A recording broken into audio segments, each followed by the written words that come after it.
78वां स्वतंत्रता दिवस प्रोग्राम है, तो मैं आप सभी से निवेदन करता हूँ, एक बार भारत माता का जयकारा जोर से लगाएंगे।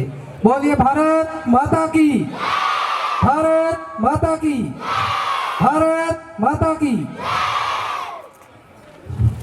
इस 78वें स्वतंत्रता दिवस प्रोग्राम में सरस्वती विद्या मंदिर के इस प्रांगण में उपस्थित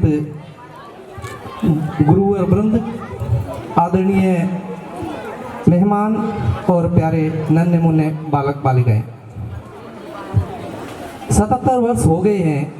हमारे जो वीर जवान थे, हमारे जो स्वतंत्रता सेनानी थे, उन्होंने अथक प्रयास करके लगभग 200 वर्ष तक हम अंग्रेज़ों की गुलामी की रास्ता में रहे थे। उसके बाद में उन्होंने अपने बुद्धिजीवी वर्ग ने बौद्धिक चेतना के साथ, सैनिकों ने हथियारों के साथ अलग अलग चरणों में युद्ध करके भारत को स्वतंत्रता की बेड़ियों से, स्वतंत्रता की बेड़ियों से आज़ाद किया था।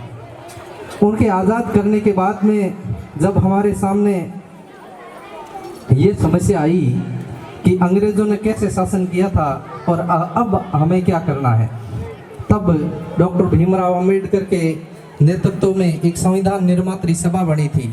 उस संविधान निर्मात्री सभा ने एक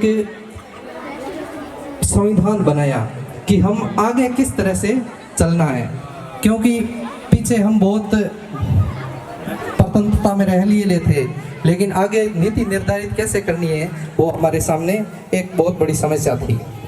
अब 15 अगस्त को जब हम आज़ाद हुए थे, तो वीर पुरुषों की याद में, सैनिकों के शहीद में प्रतिवर्ष हम ये स्वतंत्रता दिवस मनाते हैं। आज 77 वर्ष बाद हम जिस स्टेज पे खड़े हैं, तो क्या हम लगता है कि जिस उद्देश्य को लेकर के हमने जो आज़ादी पाई थी वो हम सही मायनों में हासिल कर पाए हैं कि नहीं पाए हैं?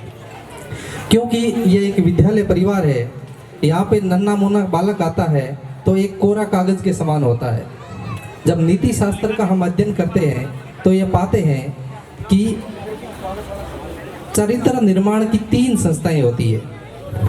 चरित्र निर्माण की 3 संस्थाएं होती है। पहला होता परिवार, दूसरा होता विद्यालय और तीसरा होता समाज। क्योंकि परिवार में हम जन्म लेते ही पैदा होते हैं, माता पिता भाई बहन परिवार में होते हैं, विद्यालय में आते हैं तो साथी अध्ययनरत होते हैं और गुरुजन होते हैं।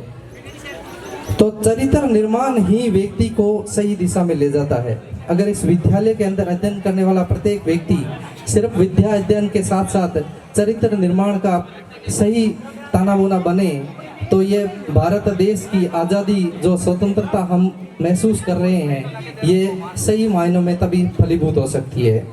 तो मेरा गुरुजनों से विशेष अनुरोध है कि जब एक 5 साल का बच्चा विद्यालय आ जाता है और परिपक्व आयु होती है, तब तक विद्या अध्ययन करता है।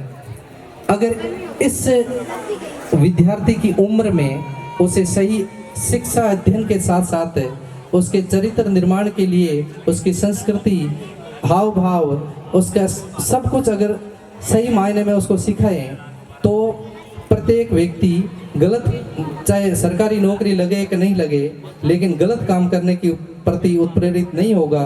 और यही सच्ची आज़ादी हम सही मायनों में कह सकते हैं। और तीसरा होता है समाज। कोई व्यक्ति होता है अपराध की दुनिया में जब जाता है तो उसके लिए सब आखिरी स्टेज होते हैं हम। कोई व्यक्ति अगर सुधरता नहीं है, बदमाशी करता है, तो सबसे आखिर में आके जिम्मेदारी हमारी होती है कि उसको सुधारें।